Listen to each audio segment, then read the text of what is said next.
নমস্কার বন্ধুরা, রোববারের সকালবেলা তোমাদের স্বাগত জানাই। রোববার মানেই তো ছুটি, তবে সকাল থেকে অনেকটাই বেলা গড়িয়ে গেছে। মানে এটা ওটা করতে করতে কিছু কোয়েশ্চেন বানানো ছিল, বানালাম। তাছাড়াও জলখাবার খাওয়া হয়ে গেছে। দেখিয়ে দিচ্ছি কি জলখাবার করেছিলাম। রোববার সকালে করেছি চিকেন চাউ।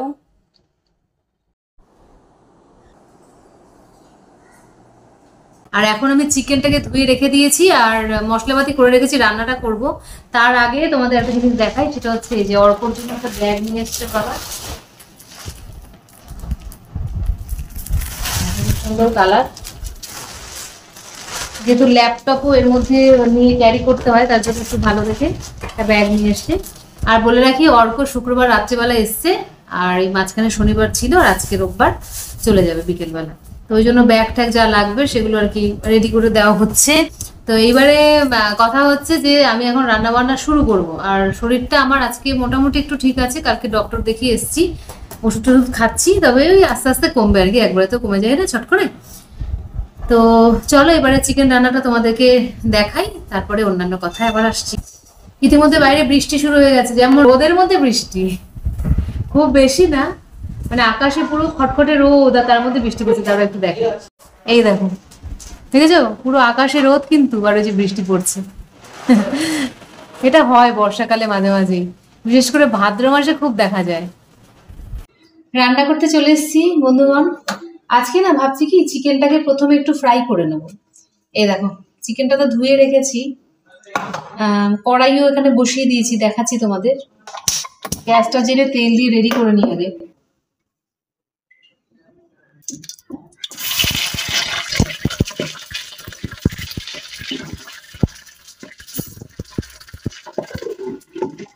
নুনটা শেষ হয়ে গেছে, নুনের কৌটোটা আমি ধুয়ে রেখেছিলাম, নুনটা ভরে রাখি। তাই হচ্ছে নুনটা একটু দিয়ে দেবো,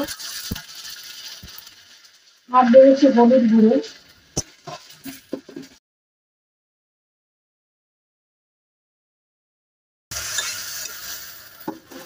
চিকেন দিয়ে যেহেতু জল ছাড়ে, সেই জন্য কিন্তু এখনই আমি তুলে রাখবো চিকেনটা।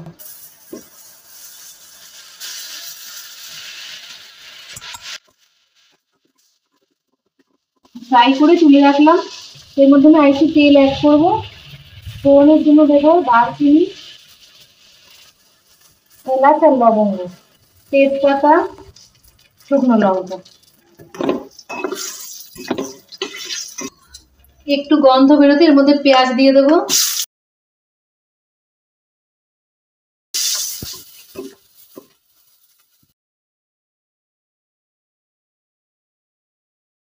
পেঁয়াজের মধ্যে আমি আলুগুলোও দিয়ে দিচ্ছি।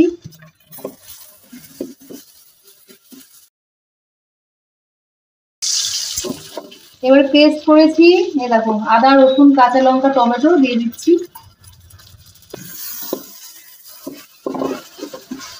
মশলার সাথে আলু পেঁয়াজ ভালো করে কষিয়ে নিতে হবে।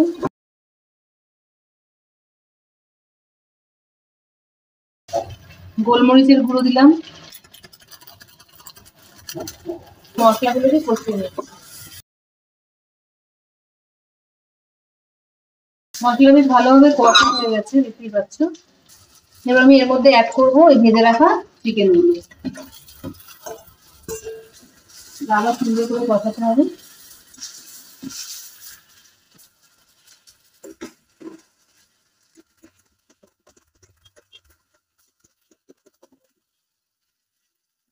এর মধ্যে এবার আমি অ্যাড করবো হলুদ গুঁড়ো, জিরের গুঁড়ো।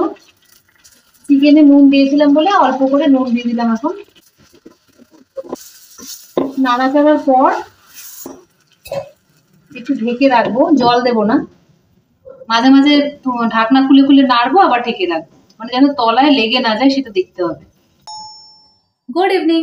যখন ভিডিওটা আমি করছি তখন ইভিনিং হয়ে গেছে। তো কেন বসেছি জানো তো? কারণ স্কুল থেকে ফিরে দেখলাম কিছু জিনিস এসছে, মানে পুজো তো চলে এসছে প্রায় একেবারে দোরগোড়ায়। তো কয়েকটা এই ধরনের জিনিসও নেওয়া দরকার। আমি তো টুকটাক বাজার করিই, জানো তোমরা, অ্যামাজন থেকে। কিন্তু এই ধরনের জিনিসও দরকার হয়। এছাড়াও যেহেতু ডেলি বাইরে বেরোতে হয়, মাঝে মাঝে তো টুকটাক সাজুগুজু করতে লাগেই। তো কি কি নিয়েছি তোমাদের একটু দেখাবো। আজকে বলতে পারো সব মেকআপ রিলেটেড জিনিস।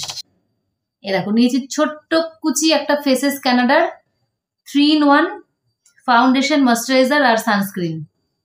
কেমন হবে যদি একটা জিনিসের মধ্যে 3টে গুণ থাকে? নিশ্চয়ই ভালো হবে। তো ছোট্ট দেখে একটা নিয়ে প্রথমে আমি ট্রাই করব।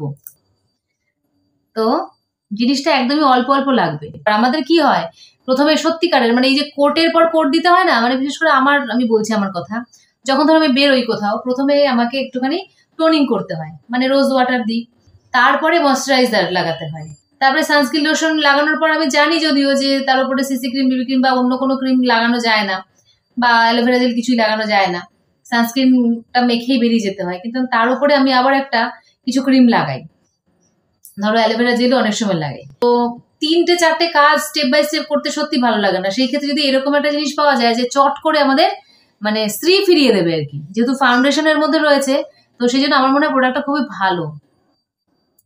কুচকি এই মিনিটা নিয়েছি ফেসেস ক্যানাডার। এবার ফেসেস ক্যানাডাকে আমার খুব ভালো লেগে গেছে, বুঝলে তো। তো ফেসেস ক্যানাডার আরো কয়েকটা জিনিস আমি নিয়েছি। আইলাইনার নিয়েছি ফেসেস ক্যানাডার, কারণ আমি ফার্স্ট টাইম ট্রাই করবো ফেসেস ক্যানাডার লাইনার। মেবলিনের ইউজ করেছি, ল্যাকমির ইউজ করি। আর একটা মজার কথা বলি যে এটা কিন্তু ব্ল্যাক নয়, আমি কিন্তু এটা নিয়েছি, এই যে দেখো, এই যে ওপরের কালারটা দেখতে পাচ্ছ, লিডটার এই কালারের, মানে বাটল গ্রিন কালারের নিয়েছি। বেশ ভালো লাগে এখন একটু রং চঙে লাইনার পরতে, দেখবে এখন বেশ উঠেছে। একটু ডার্ক কালারের, মানে বাটল গ্রিন বা dark blue, navy blue, dark maroon, মানে একদম কালচে মেরুন, এই টাইপের মানে লাইনার গুলো পরলে বেশ ভালো লাগে। তো আমি একটা এরকম ট্রাই করার জন্য নিয়েছি, তাও আর ফেসেস ক্যানাডা থেকে, একদম কুচি দেখো, কিন্তু ভীষণ ভালো আর হ্যান্ডি, ক্যারি করাটা খুব সহজ। এরপরে দেখাচ্ছি দুটো লিপস্টিক নিয়েছি আমি, দুটোই ফেসেস ক্যানাডার। এটা হচ্ছে লিকুইড, এটা কালারটা খুব সুন্দর, এই দেখো কালারটা খুব সুন্দরই লাগবে মনে হচ্ছে পরলে। যখন পরে যাবো তোমাদের বলবো যে আমি এইটা পরেছি। দেখো আরো একটা লিপস্টিক নিয়েছি ফেসেস ক্যানাডারই, এটা একটু অন্য টাইপের, দেখতে খুব সুন্দর। ও বাবা, কালারটা দেখো,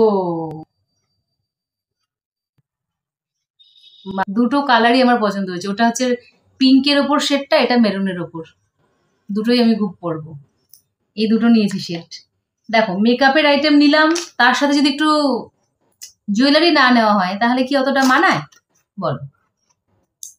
জুয়েলারির মধ্যে কি নিয়েছি বলো তো, ইয়াররিং, ওপরে ভায়োলেট আর হোয়াইট দিয়ে স্টোন লাগানো রয়েছে, নিচে সিলভার কালারের একটা পার্ল, ভীষণ সুন্দর, পরলে দারুণ লাগবে। তো এইটা নিলাম, ব্যাস। এই 5টা জিনিসের বাজার আমি করেছি অ্যামাজন থেকে। আর বলার অপেক্ষা রাখে না যে লিঙ্কগুলো আমি অবশ্যই ডেসক্রিপশন বক্সে দিয়ে দিয়েছি। আর মনে রাখতে হবে যে অ্যামাজনে সবসময় চলতে থাকে দারুণ দারুণ অফার, তো তোমরা কেনাকাটা করলে কিছু না কিছু ডিসকাউন্ট তো অবশ্যই পাবে। তাহলে ডেসক্রিপশন বক্সে গিয়ে তোমরা প্রোডাক্টগুলোকে চেক করে নিতে পারো এবং কিনতে পারো। চিকেনটা কষা হচ্ছে, মাঝে মাঝে ওটাকে নাড়াচাড়া করছি। আর এই পাশে আমি করবো সয়াবিন, এটা ফরচুনের সয়াবিন, এটা একটুখানি প্রথমে সেদ্ধ করে নেবো, আর তারপরে আলু ভেজে যেরকম ভাবে করি আমি দেখাচ্ছি কিভাবে করি।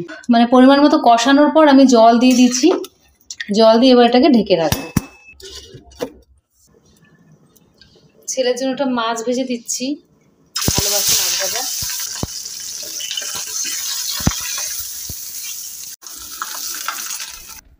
রোববারের দুপুরের মেনু চিকেনের ঝোল, সোয়াবিনের তরকারি, ডাল আর এই যে মাছ ভাজা ছেলের জন্য। রান্নাবান্না হয়ে গেছে, এবার খেতে বসবো। স্নান তো আমার সকালবেলাই হয়ে গেছে। এবার ভাত বেড়ে নিয়েছি, সোয়াবিনের তরকারি, ডাল আর চিকেন মাছ ভাজা দিয়ে খাওয়া হবে। মাছ ভাজা যদিও আমাদের নয়, মাছ ভাজা অর্পর। তো চলো পরে আবার কথা বলবো। রোজই এক কাণ্ড হয়েছে বন্ধুরা, ভিডিও এন্ডিং এর সময় একদিন লেট হয়ে যাচ্ছে। ভিডিও এডিট করার পর দেখলাম যে এন্ড করিনি, তো সেই জন্য দেখতে পাচ্ছ অন্য ড্রেস পত্তর পরে চলে এসেছি। অ্যাকচুয়ালি এটা তো সেই দিন নয়, তার পরের দিন শেষ করব, কিন্তু শেষ করার আগে দু একটা কথা বলতে চাই। এই যে চারপাশে যা দেখছি কর্মকাণ্ড চলছে একটা ঘটনাকে কেন্দ্র করে, সবকিছুই কেমন চোখের সামনে, আবার মনে হয় সবকিছুই যেন কিরকম অন্ধকারে। তবে একটা ঘটনা একদমই স্পষ্ট, যে ধর্ষণ এবং খুন হয়েছে, এবং সেটা খুবই অত্যাচার করে, অমানসিক নৃশংস অত্যাচারের পর হয়েছে। তো এই ঘটনাটার পর যা চারপাশের অভিব্যক্তি দেখছি, যা সব কথাবার্তা শুনছি, তাতে একটা জিনিসই আমার মনে হচ্ছে, বিষয়টা ভীষণই ন্যায়সঙ্গত যে আমরা বিচার চাই, আমরা যে কোনো অপরাধের বিচার চাই, বিচার হওয়াটা একটা স্বাভাবিক ঘটনা। কিন্তু যার বিরুদ্ধে আমাদের লড়াই, ধর্ষণের বিরুদ্ধে আমাদের লড়াই, বা সমাজের যে অবক্ষয় তার বিরুদ্ধে আমাদের লড়াই, সেই লড়াইটা লড়তে গিয়ে কোনো একটা জায়গায় মনে হচ্ছে যে আমরা মানুষ হিসেবে লজ্জিত। মানবিক বলতে এখন খুব লজ্জা হয় যে আমাদের সমাজে আমরা বাস্তবিকই হৃদয়হীন, চিন্তাহীন, স্বপ্নহীন, মেধাহীন, দৃষ্টিহীন এই সমাজ আর মানুষ। তাই আমাদের সমাজে এখনো ধর্ষণ হয়, খুন হয়।